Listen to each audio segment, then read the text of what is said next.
masuk ke dakwah Islam global berbagai bidang adalah kemampuan lobby diplomasi. Ini yang terakhir ya, kemampuan lobby diplomasi ini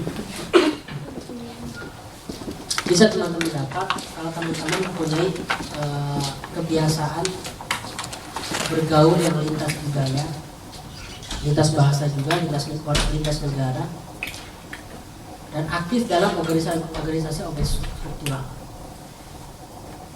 Karena nggak mungkin lobby itu kalau misalnya kita hanya jadi orang dapur, bagian sekretaris, dulu sekretaris terus nggak pernah pindah jabatan ke bendahara terus. Bendahara kan dikontak sama ketua doang kan, soal duit doang kan.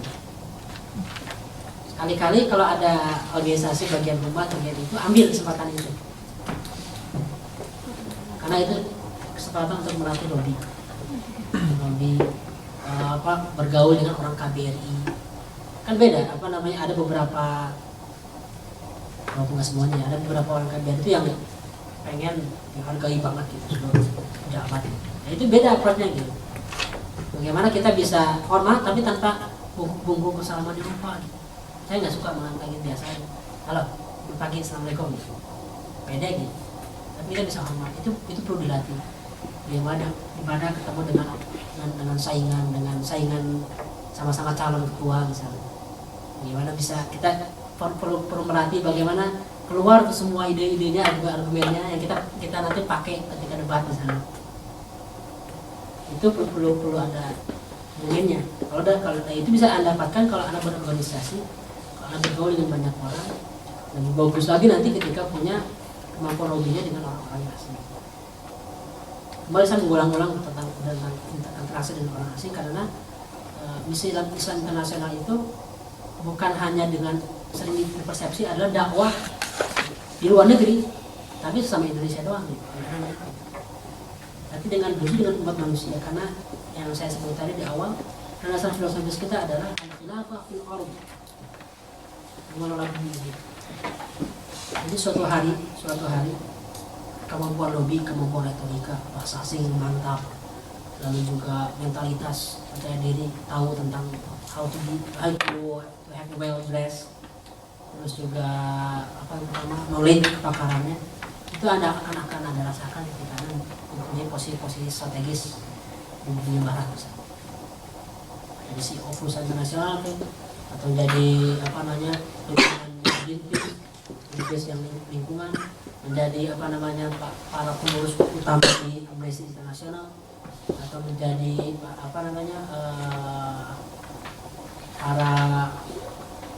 para CEO di LSM Human Rights, itu akan kepake semua. Anak-anak suatu hari akan diundang oleh TED Talks, akan diundang dalam penghargaan terhadap tokoh powerful tentang lingkungan. Bahkan Anda kalau yang di bidang televisi misalnya atau perfilman, Anda akan bicara di depan CNN, BBC, dia akan berbicara di depan Hollywood, penghargaan Oscar. Nah, kalau bahasa aslinya mentalnya nggak mantap, Anda akan bicara juga misalnya diundang di kampus-kampus. Anda mempunyai saya ngomong banyak tentang transportasi. Misalnya Mas Faris bikin inovasi yang luar biasa terhadap transportasi massal, efisien, ramah lingkungan, murah misalnya. Hal ini belum ada gitu. Pasti mahal transportasi itu. Biaya negara itu mahal. Kayak metro itu satu hari penerangan metro itu bisa buat satu kota. Ya nggak Mas? Betul. Satu hari penerangan lampu buat metro itu di bawah itu listriknya buat satu kota ya. Mahal kos transportasi efisien. Kalau misalnya Mas Faris menciptakan ini diundang nanti kalau California University, diundang di Cambridge gitu. Luar biasa kan? Amin. Di pembukaannya beliau bilang, Assalamualaikum, Sampurasun. Sikat. Itu isi. Jadi kesimpulannya, jadi orang hebat bilangnya gitu, pede, pintar, bisa bahasa asing, luas pergaulannya, dan juga film. Itu kurang lebih, silakan kalau ingin diperkaya. Saya sangat terima. Dan juga nggak harus setuju, Anda bisa mengkritisi. Assalamualaikum warahmatullahi wabarakatuh. Jadi gimana? Kita dibilang tahu. Kalau ngomong gimana nih berarti harus gimana. Jadi pasti di antara teman-teman akan ada banyak yang punya pertanyaan. Kira-kira di sini siapa yang ingin bertanya? Bisa acungkan tangan dulu nggak? Banyak ya? Nah, kita punya keterbatasan waktu ini. Jadi kita punya keterbatasan waktu. Saya catat ada 6 orang nih. Sisi sebelah kanan saya, maaf, ada berapa? 3. Ahmad nggak ada. Ahmad pengen ditanya terus nih. Yang Ikhwan 3 orang. Maaf, bisa 3. Oke. Kita buat singkat, 1 orang 1 pertanyaan akan saya catat gitu ya. Kita buat dalam 1 sesi. Jadi kita buat dalam 1 sesi. Jadi mohon jawaban pertanyaan lugas dan singkat. Baik, kita mulai dari sisi sebelah kanan. Ya, Anggur. Saya pertanyaan mungkin singkat ya. Dari tadi itu dibilangin, dari tadi dikatakan kalau senantiasa pede ya dari beberapa poin ya. Karena yang saya singkat, gimana kalau orang itu tuh ilmunya nggak ada tapi pede? Nah, itu gimana efektivitasnya, gimana lain-lainnya gitu? Apa itu bagus?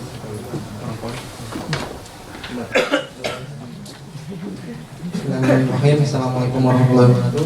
Terima kasih atas paparan yang sangat mantap. Tadi Anda bilang kelihatannya banyak pengalaman di forum-forum gitu. Nah, yang ingin saya tanyakan adalah karena saya memiliki banyak persepsi bahwa sulit sekali berada di dalam forum yang mayoritas bukan orang Muslim, karena seperti kita tahu bahwa misalkan ada barang-barang haram atau misalkan seperti wine dan lain-lain, dan juga seperti jadwal jam, misalkan jam forum misalkan dari jam sekian sampai jam sekian yang menabrak jadwal sholat misalkan. Nah, itu bagaimana Anda mengatasinya di dalam forum tersebut? Terima kasih.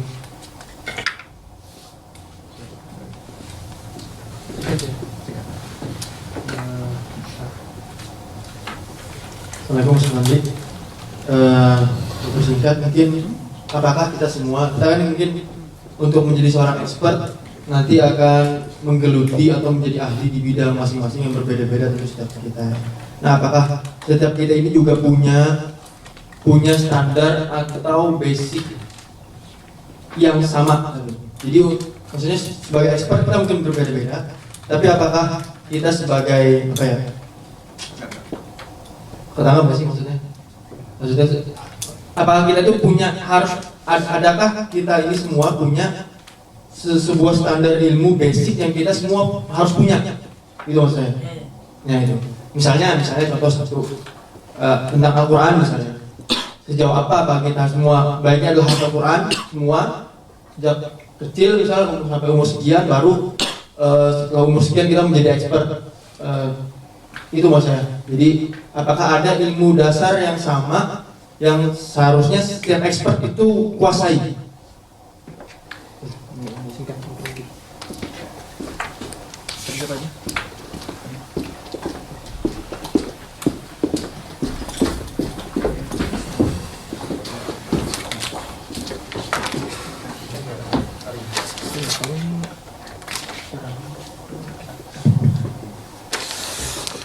Assalamualaikum warahmatullahi wabarakatuh. Sebelumnya terima kasih Kang El atas pemaparannya. Pertanyaan saya, tadi Kang El menjelaskan mengenai ibadah yang begitu luas dan rupanya itu global, mendunia. Dan pertanyaan saya adalah, ini kembali kepada prioritas, kembali kepada mana yang harus didahulukan. Tadi menjelaskan bahwa Nabi Muhammad itu mengutus para diplomat-diplomatnya untuk menyebarkan agama Islam ke seluruh dunia dengan keadaan Madinah saat itu sudah stabil, sudah dikuasai oleh Islam. Nah, bagaimana dengan sekarang dengan Indonesia dalam lingkup nasionalisme? Apakah kita tidak terlalu naif kalau kita berjuang untuk secara global, tetapi negara kita dalam keadaan yang terpuruk, apakah kita harus lebih concern dulu pada negara kita Indonesia atau gimana? Nah, sebenarnya good question, apakah soal inklusi itu solusi? Terima kasih. Pertanyaan kedua tadi ya, yang kedua quick questionnya itu ditolak gitu. Tidak perlu jawab karena menghargai waktu yang lain. Silakan.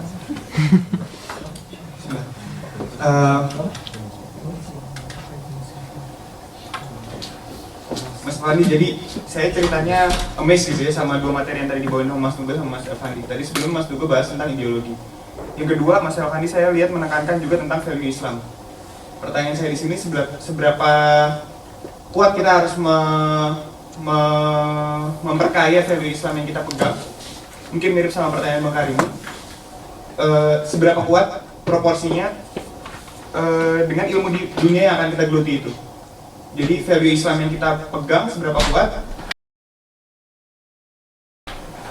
proporsinya dibanding ilmu dunia itu, ilmu bidang yang kita geluti. Karena saya melihat realitanya juga, bisa saya bilang teman-teman saya sendiri, dia saking melihat value Islam yang terlalu kuat, justru malah melupakan ilmu bidang yang dia geluti, justru malah mengesampingkan.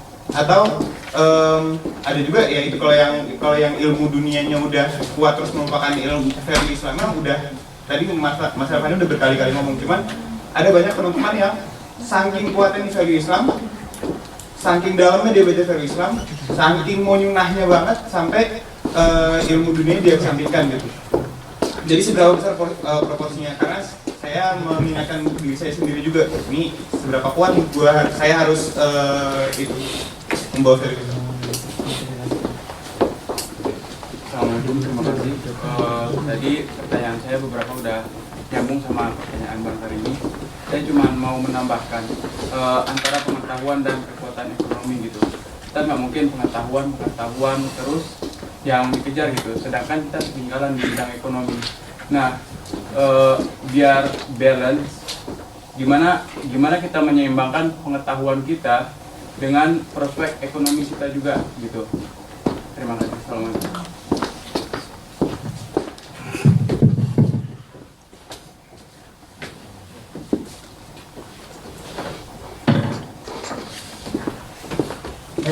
Mas Anggoro, Ilmunya nggak ada tapi pede. lumayan lah. Cuma khawatirnya kayak jadi English. Jadi tapi tahunya keseleo gitu. Nah, hal tersebut ada positifnya dan negatifnya. Positifnya ya mana ya? Sulit. Paling sulit ini seumur hidup saya. Karena pada faktanya kita menghadapi banyak yang seperti ini. Kita banyak menghadapi seperti ini. Luar biasa pedenya itu. Apa namanya? Islam itu mengharamkan ini, harus seperti ini gitu. Oh, pede banget, posting di mana-mana gitu. Enggak ada ilmunya. Ilmunya itu Wikipedia, Google, lagi searching gitu. Kalau ada postingan dari temannya, numpang share ya, langsung dia sampaikan ke mana-mana. Lama zaman dulu itu memang riset dulu, baru komentar. Itu tidak produktif. Namanya hati-hati aja, pede nggak ada ilmunya. Tapi jangan juga sering mengkontraskan. Lebih baik punya ilmu tapi nggak pede dibanding pede tapi nggak punya ilmu. Jangan dibanding gitu lah. Apa namanya, berilmu dan pede. Tapi kalau misalnya seperti itu, pede tidak berilmu, saran saya itu minimal menjaga lisan. Minimal. Jangan sampai kepercayaan diri yang tanpa ilmu itu malah merusak orang lain. Terutama kalau sudah menyalahkan orang lain, mengkafirkan, membid'ahkan, itu besar konsekuensinya. Orang lain bisa jadi salah, bisa jadi benar, belum tahu. Tapi Anda yang mengkafirkan atau membid'ahkan atau menyalahkan orang lain, Kalau Anda benar, ya untungnya segitu-gitu aja. Kalau ada salah, luar biasa. Untungnya di akhirat ya. Orang baik-baik yang ternyata janjinya benar di mata Allah, Anda kafirkan atau Anda bid'ahkan misalnya. Lebih baik jaga lisan. Kalau pede terima ilmu, buat diri sendiri aja deh. Nanti orang ketawa juga kan lihat tingkah lakunya. Tapi jangan ubar kemana-mana. Berikutnya dari Imat. Jadi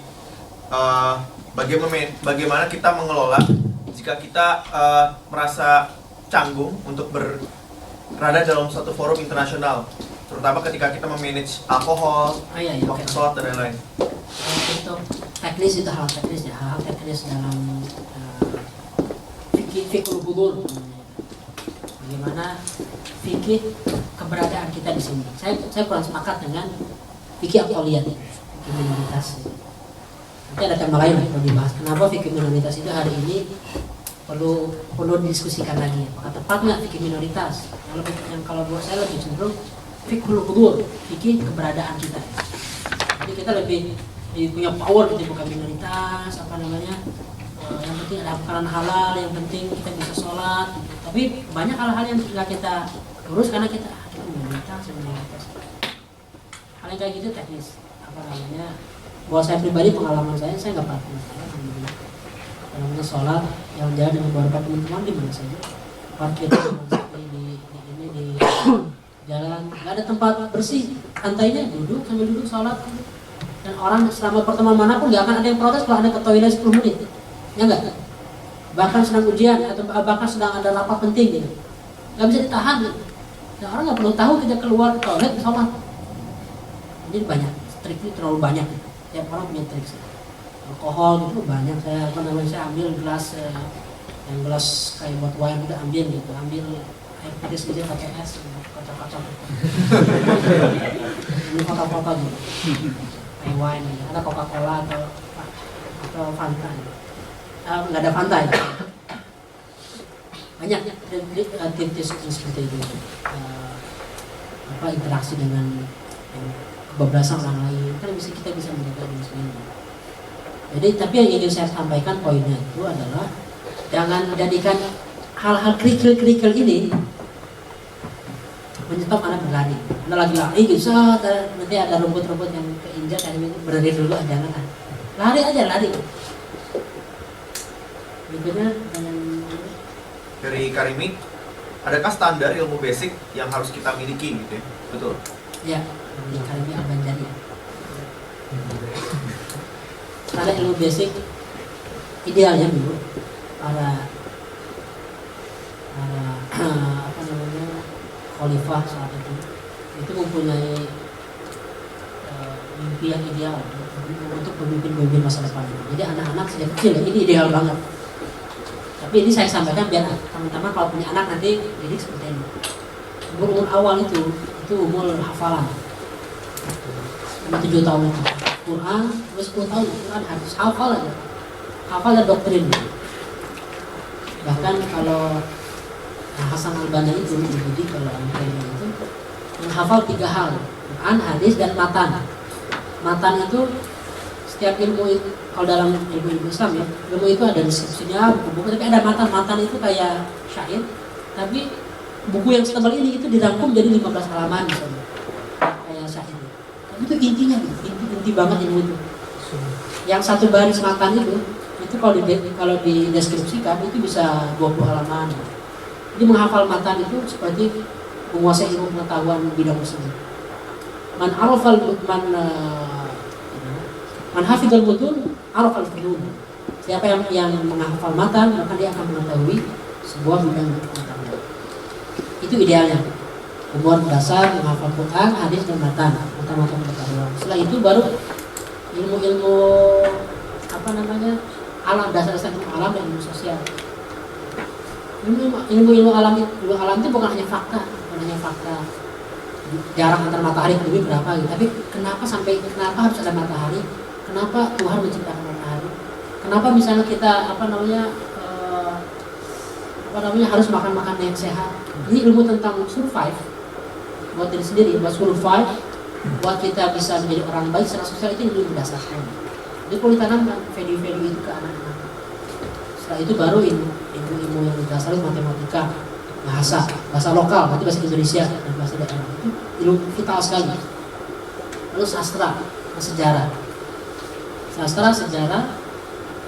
bahasa lokal ya, bahasa internasional, lalu value akhlak, dan juga tadi ilmu survival. Sampai dia ini pinter banget, bisa juara olimpiade matematika, nanti dia tersesat di hutan, dia nggak tahu harus makan apa, makan daun yang ternyata racun. Lalu misalnya dia terpeleset ke kolam, dia nggak bisa renang, tenggelam di kolam renangnya sendiri misalnya. Ilmu dasar harus dikuasai. Makanya Rasulullah mengajarkan, ajarilah memanah, berenang, dan itu lagi apa? Berkuda. Nah, sampai ketika darurat gitu, ini ada motor, besar ada motor. Itu ilmu dasar. Dari kecil harus bisa. Setelah itu baru masuk ke anyway di SMA kita dipelajari ilmu dasar. Itulah basic gitu. Harus matang.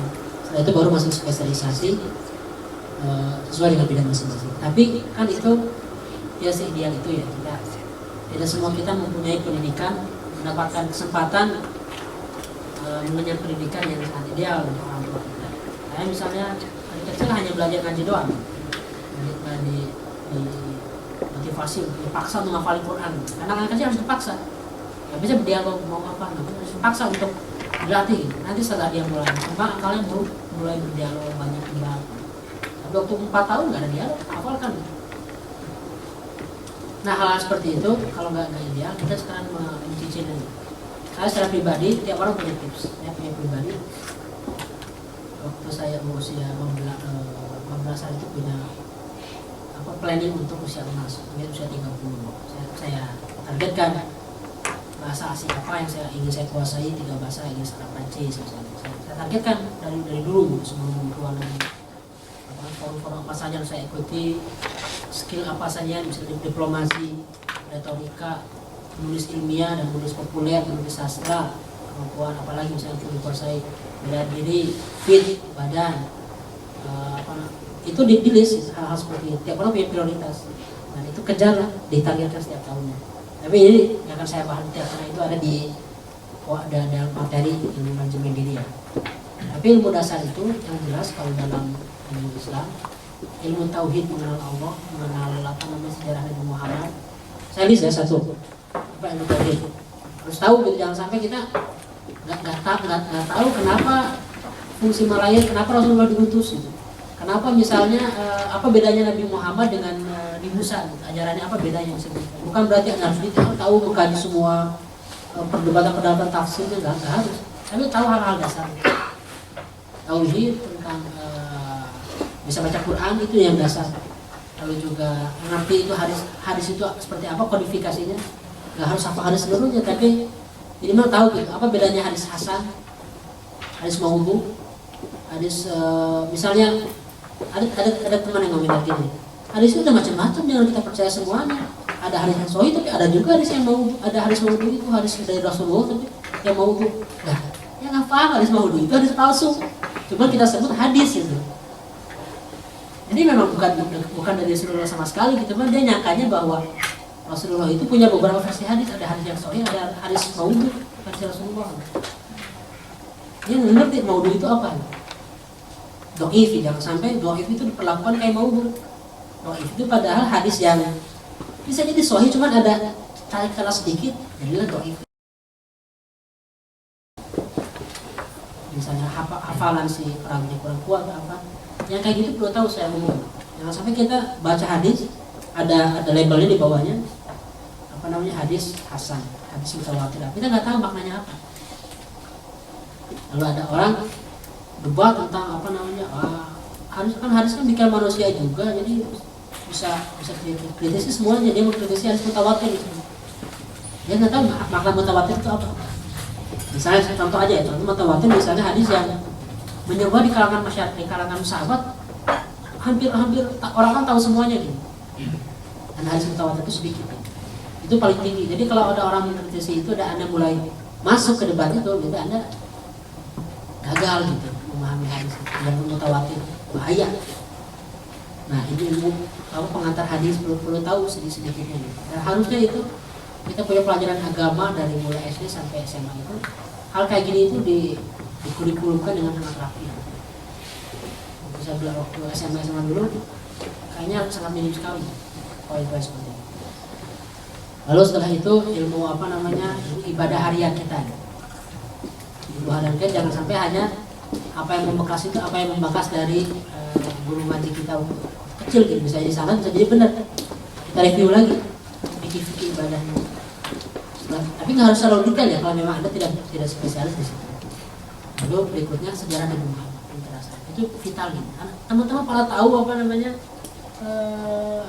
Syekh Didik hamil gitu di live di Indonesia, dan misalnya putar Rasulullah nggak tahu.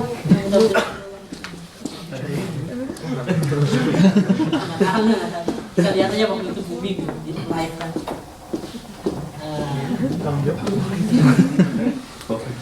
Boleh jangan dibahas. Aduh gimana sih? Ya Rasulullah. Apalagi ya ingin saya banyak sebenarnya, cuman saya ingin menyebutkan terlalu banyak takut jadi beban. Terus tadi sudah dibahas tentang pemikiran itu perlu tahu ilmu politik dasar, bukan berarti harus tahu semua ilmu, tapi pengantar itu diperlukan atau apa agar kita tidak terlalu bodoh di bidang lain. Anda bisa jadi pakar metalurgi, jadi profesor jadi, tapi sangat naif ketika produk-produk Anda sudah masuk ke ranah kebijakan publik untuk masalah hak cipta misalnya. Anda terlalu tidak tahu tentang politik dalam hak cipta, tentang politik dalam produksi massal franchise misalnya. Ini merugikan kita sendiri. Nah, pengantar setiap ilmu itu buat saya penting. Saya spesialis misalnya, saya generalis tentang orang ini. Karena S1 saya dakwah, S2 saya di Prancis itu filsafat Islam, S2 di Manchester politik, public policy. Ini nggak nyambung semua, tapi saya sambungin karena itu yang saya butuhkan untuk masa depan saya. Tapi saya senang mengkaji semua ilmu pengetahuan dengan sistematis.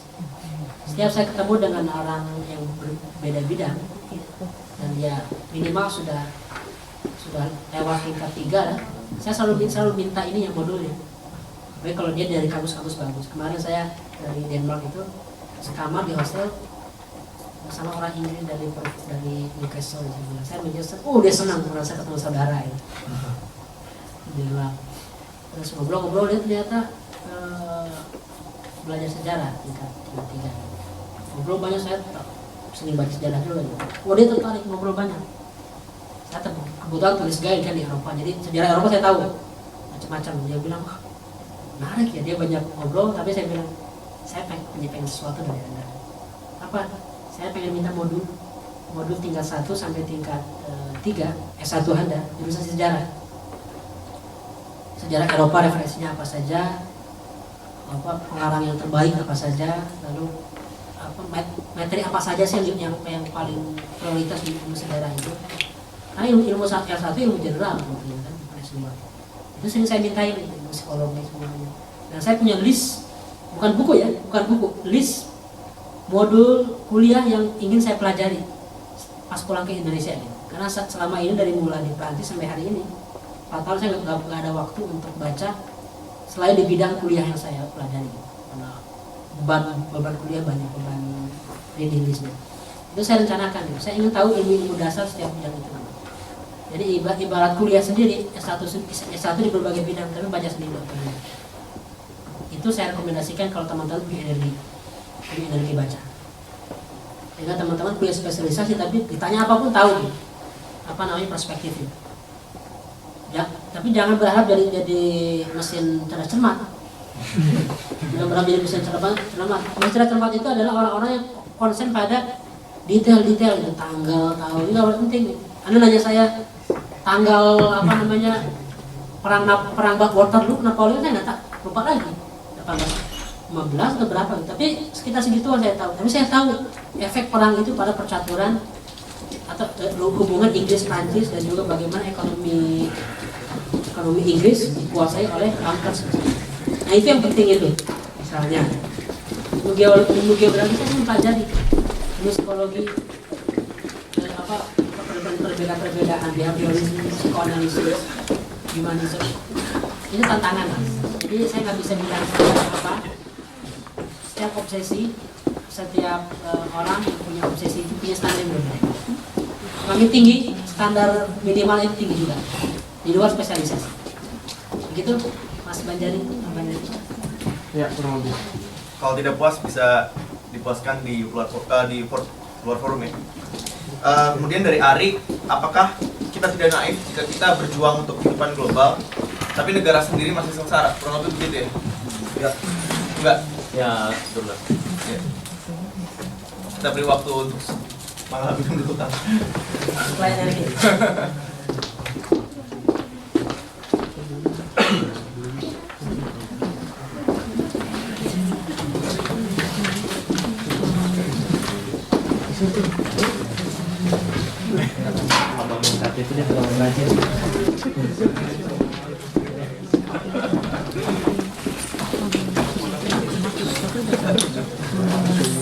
Baik, terima kasih. Terima kasih panitia.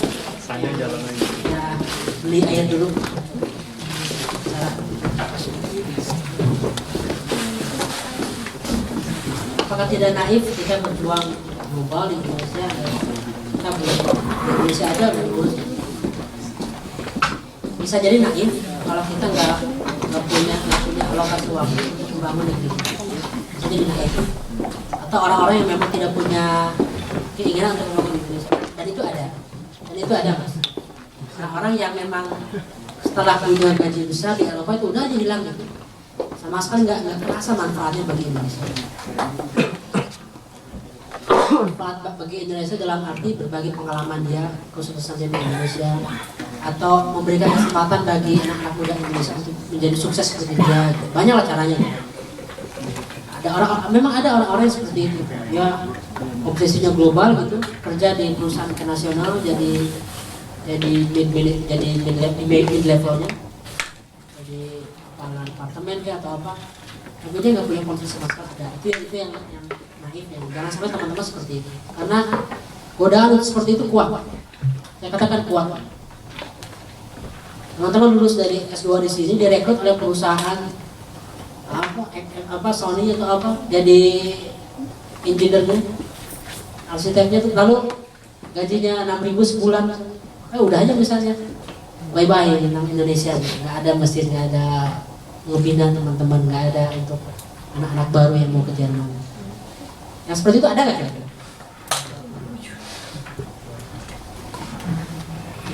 Itu yang naik. Tapi yang saya harapkan dari teman-teman itu, apa yang saya sampaikan ini adalah visi masa depan yang teman-teman mulai dengan membangun bangsa ini, dengan membangun Indonesia.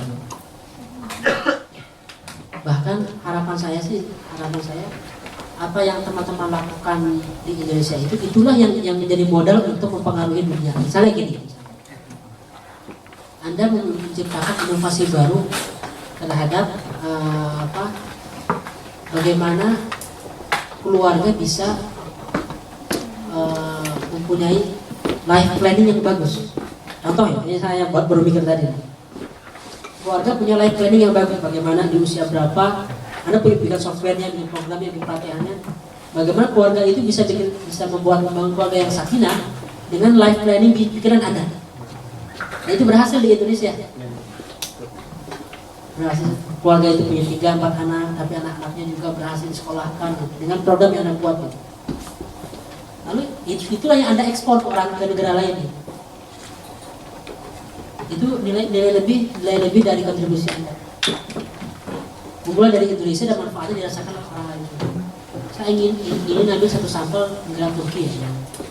Banyak inspirasi yang bisa kita ambil. Misalnya ketika terjadi refugee besar-besaran, itu saya lihat di kalangan keluarga saya di Prancis, kota kecil itu ada donasi besar-besaran untuk mengumpulkan selimut. Jadi bukan hanya uang, selimut dikumpulkan dari keluarga Turki, itu dikumpulkan, dikirim ke kontainer ke Turki sana.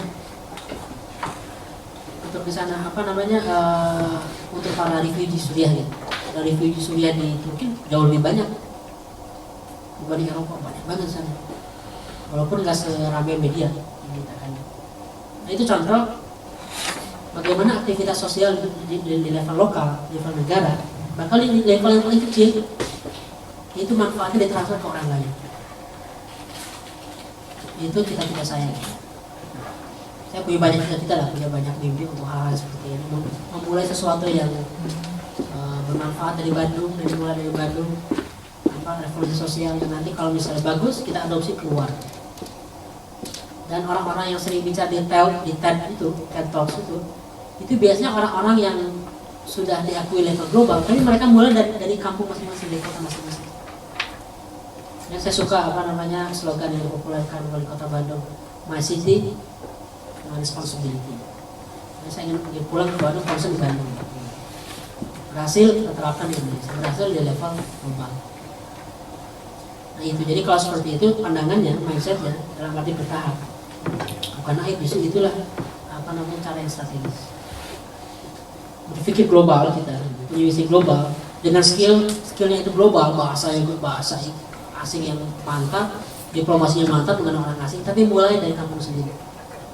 Kita justru membutuhkan orang-orang yang seperti itu, bukan orang-orang yang sebaliknya berpikirnya tinggalnya di luar, tapi bikinnya seperti itu. Gitu, ada lagi? Ada dua lagi. Ya. Jadi yang selanjutnya dari Wana, seberapa kuat proporsi ilmu Islam dengan ilmu bidang dunia yang kita geluti? Begitu Wana ya? Dan betul nggak maksudnya? Tadi ada unsur ideologis. Iya lebih ke value sih. Kalau ilmu Islam kan Value berarti, value Islam. value. Saya ngerti kalau misalnya ilmu Islam itu berarti harus kuliah ilmu fikih, Ya, kuliah. saya paham. Itu enggak, yang saya maksud value Islam itu bukan yang Anda maksud itu, bukan. Kalau itu bisa dibilang ya Islamic studies itu. Tapi yang saya bilang value Islam itu adalah hasil kontemplasi Anda terhadap nilai-nilai Quran. Dan itu enggak sulit. Enggak sulit. Hanya orang-orang yang jeli di bidangnya yang bisa nangkap nilai Quran tersebut. Orang tafsir ini belum tentu tahu. Ini contoh kecil ya, ada sebuah ayat yang mengatakan seperti ini. Wa tarawna al-jibala khamidatan wa hiya tamurru marra sihab. Anda melihat gunung-gunung itu diam, padahal gunung-gunung itu adalah bergerak. Nah kira-kira Abu Bakar As-Siddiq paham nggak? Tebakannya, kira-kira paham Umar bin Khattab gitu, paham nggak? Belum paham karena ilmunya belum ada. Jadi banyak sekali ayat Al-Quran itu yang belum terpahami total oleh para sahabat karena memang ilmu pengetahuan di zaman tersebut belum mencukupi, belum memadai yang memungkinkan mereka memahaminya. Makanya Al-Quran itu salah satu mukjizat itu, setiap abad itu akan terus ada makna-makna baru, value-value baru yang bisa diekstrak karena ilmu semakin berkembang.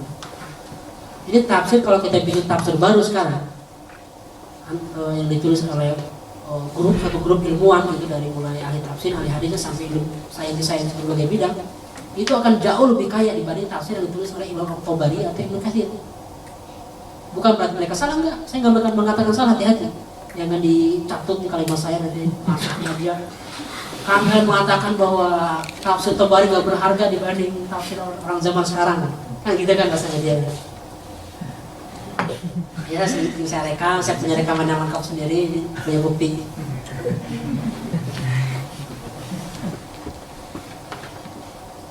Itu diperlukan. Kalau itu bisa didapatkan value itu kalau Anda mempunyai spesialisasi khusus di bidangnya. Nah, saya nggak tahu. Jadi pengalaman Anda berinteraksi, bertadabur dengan Al-Quran, memang teman-teman yang nggak ngerti bahasa Arab ya perlu baca terjemahnya memang. Kita baca tapi seadanya ya. Tapi Quran itu diturunkan oleh Allah Subhanahu Wa Taala untuk berkomunikasi dengan diri Anda, dengan hati Anda. Bukan sebagai kitab ilmiah diseminarkan, dipersulit, enggak, justru mudah gitu. Allah yang sudah memudahkan Quran. Allah itu memudahkan Quran untuk bukan hanya dihafal tapi difahami. Jadi jangan sampai pemahaman kita terhadap terhadap ilmu-ilmu Islamologi ya, science, tafsir, hadis. Jangan sampai itu menjadi kalau di zaman awal pertengahan itu menjadi otoritas baru ulama. Kita perlu memahaminya bahwa sebagai dalam konteks itu adalah alat membantu kita memahami Quran, mendekatkan diri dengan Quran. Bukan jalan satu-satunya. Bukan jalan satu-satunya. Karena hal ini signifikan. Efek sosialnya ada saya katakan. Efek sosialnya adalah Anda tidak berani menyentuh Quran kecuali hanya membacanya saja, membacanya saja, tapi Anda tidak berani bahkan jangankan menafsirkan. Bahkan untuk berpikir dengan perspektif baru aja nggak berani karena Anda nggak kuliah jurusan syar'i. Itu hanya urusan doktor, urusan Madinah dan Al-Azhar. Ini bahaya. Ini bisa jadi seperti abad pertengahan di Kristen tapi dengan wajah yang baru. Dulu di zaman Kristen itu ada yang namanya Rijaluddin, para tokoh agama yang mendominasi penafsiran terhadap Injil, Bible. Jadi orang lain nggak boleh menafsirkan, hanya mereka yang punya dominasinya. Mereka yang punya hak untuk menafsirkannya. Kita alhamdulillah nggak sebetulnya, saya nggak mengatakan itu, tapi kita kalau nggak hati bisa terjebak dengan dominasi seperti di agama Kristen. Jadi yang lain nggak boleh sama sekali menyentuh penafsiran memahami dengan perspektif lain kecuali hanya yang lulusan tafsir atau yang lulusan hadis atau yang lulusan ilmu qiraat. Jadi bahaya, menurut saya bahaya ya. Karena Quran sendiri perlu difahami dengan multi perspektif. Satu-satunya bidang di mana ulama Islam, dalam ulama Islam artinya antum semuanya ulama Islam, tapi dalam arti ini udah nanggung kita persepsikan yang namanya ulama Islam itu adalah yang lucu-lucu, LC. Kita sudah nanggung persepsikan seperti itu. Padahal ya semua ulama Islam, tapi satu-satunya bidang yang ustaz-ustaz itu tunduk untuk berkonsultasi ke orang lain itu hanya di bidang kedokteran. Jadi ketika ada persoalan aborsi misalnya, seorang mufti dia nggak akan ngomong nggak boleh haram halal, nggak akan ngomongin, dia akan konsultasi dulu ke dokter karena dia punya otoritas yang paling tahu terhadap kondisi tubuh manusia. Nah idealnya ini itu berlaku di seluruh bidang. Idealnya. Contoh misalnya kebijakan dakwah misalnya boleh pakai taksido, nasi kupu-kupu atau jas kayak gini ini mengikuti budaya barat gitu. Tanya ke saya ke orang-orang sosiologi, bener nggak itu klaimnya, bener nggak? Kalau kata misalnya ya saya kasus misalnya kalau kata para pakar sosiologi, oh iya berdasarkan survei kuantitatif kasih kuesioner semuanya mengatakan bahwa orang akan suuzon dengan orang-orang yang pakai jas, dengan orang-orang yang perlente pakai mobil Ferrari. Lalu barulah dia mengatakan dakwah itu jangan pakai yang seperti ini, harus yang sederhana, yang caranya ngatur. Lalu dia bisa ngomong seperti itu. Tapi harus konsultasi ke pakarnya. Ketika misalnya dalam urusan rumah tangga misalnya, sayangnya gitu beberapa sahabat-sahabat kita sebelum kita banyak berbicara tentang parenting, tentang suami istri, daurah pernikahan, keluarga gitu. Tapi dia nggak punya basic psikologi. Saya nggak mengklaim saya punya basic psikologi, enggak sama sekali gitu. Tapi saya hanya berharap bahwa teman-teman para dai-dai itu juga lebih rendah hati. Kalau bukan di bidangnya, itu jangan ngomong terlalu banyak. Harus konsultasi ke pakar-pakarnya nih. Ditanya ke orang-orang yang pakar psikologi keluarga. Itu pun ada spesiesnya lagi kan, psikologi keluarga ada yang hubungan seksologi khusus. Ada hubungan antara komunikasi interpersonal. Tanya ke mereka. Jangan main tebak-tebak itu aja, bikin buku jadi bestseller gitu, bikin pelatihan di mana-mana, seminar di mana-mana. Basicnya apa? Baca buku doang. Apalagi kalau jurusan teknik misalnya, ngomong jurusan itu. Nah itu saya sangat berharap ke depan itu kalau kajian ini dengar oleh teman-teman se-Indonesia, saya berharap para ustaz lebih rendah hati untuk berbicara tema-tema di luar spesialisasi mereka. Sebagaimana mereka rendah hati di depan para dokter di isu-isu medical, mereka pun harus seperti itu dalam isu sosial, dalam isu politik. Jangan pernah seorang Dewan Syariah misalnya dalam organisasi manapun dia jadi bagian Dewan Syariah mengatakan bahwa haram koalisi itu tanpa dia melakukan analisis dalam ilmu politik. Harus tanya dulu ke pakar politik, lalu kaji berdasarkan metodologi ilmu politik dengan berbagai cara lah, survei, analisis kualitatif, kuantitatifnya, lalu kajian mereka barulah dibawa ke Dewan Syariah. Berdasarkan ini ilmu yang memang teknis di bidangnya, maka pandangan untuk pilkada ini bagusnya pandangan dakwah adalah koalisi kesini ke sana. Jangan main tebak. Jangan main tebak langsung merujuk ke menurut sirah Rasulullah kayak gini. Belum tentu ada kaitannya, belum tentu korelasinya, walaupun kita seakan-akan berlandaskan pada Rasulullah. Karena ada ilmunya, ada ilmunya, ada sainsnya, ada metodologinya. Ilmu kampanye, bagaimana kalau di Amerika itu misalnya seorang istri pejabat itu kalau kampanye di daerah ini harus pakai wig pirang. Kalau di daerah lain harus pakai wig yang hitam. Rambutnya harus panjang. Itu dianalisis dulu kecenderungan masyarakatnya. Di daerah ini seorang tokoh publiknya harus bicara bawa Bible. Di daerah yang lain ini harus pakai jeans. Itu ada ilmunya. Siapa ilmunya? Orang-orang yang spesialis di bidang sosial. Nah itu perlu diterapkan di berbagai bidang. Menyambung kembali ke pertanyaan tadi tentang apakah apalagi saya disuruh value Islam dengan itu bukan spesialisasinya yang saya maksud, tapi Anda berdasarkan spesialisasi Anda bertadabbur dengan Al-Quran, ambillah value. Value itu bukan ilmu teknis, tapi prinsip-prinsip. Misalnya tujuan Islam adalah melindungi manusia, tujuan adalah memproteksi environment, tujuan Islam adalah dalam Al-Quran adalah misalnya menjamin pemerataan kekayaan, tujuan Islam adalah menjamin agar tumbuhan juga hewan terlindungi. Maka ketika Anda menciptakan alat apapun itu ada di basic value. Itu yang saya maksud. Jadi kalau dengan seperti ini Anda nggak sama sekali menghabiskan waktu untuk tafsir, enggak. Justru itu untuk sikap. Oke. Selanjutnya pertanyaan terakhir dari Ihsan, ini mengenai mirip seperti ayam dan telur ya. Jadi mana yang harus didahulukan gitu ketika kita terbelakang dalam pengetahuan dan ekonomi? Pengetahuan dulu atau ekonomi dulu? Begitu ya, kurang lebih.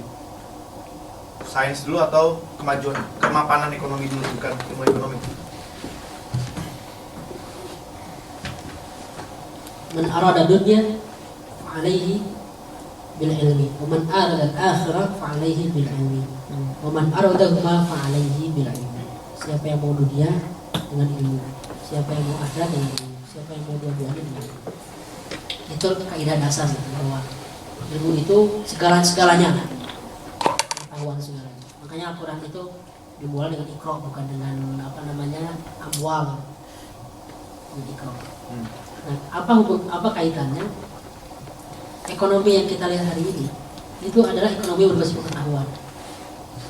Yang kita lihat, yang saya masuk ekonomi global ya, itu ekonomi berbasis pengetahuan, bukan ekonomi yang cetek dagang misalnya beli 10 euro dijual 20 euro, bukan itu, bukan sesederhana itu. Tapi ekonomi ribawi misalnya yang mengelabui umat manusia dengan uang kertas itu dengan pengetahuan, walaupun salah ya, jelas sesat menjadikan dunia hancur seperti ini seperti ribawi. Tapi yang saya maksud bahwa mereka punya ilmu cara menghancurkan dunia gitu, cara membuat orang lain jadi budak dan mereka jadi raja dengan ekonomi.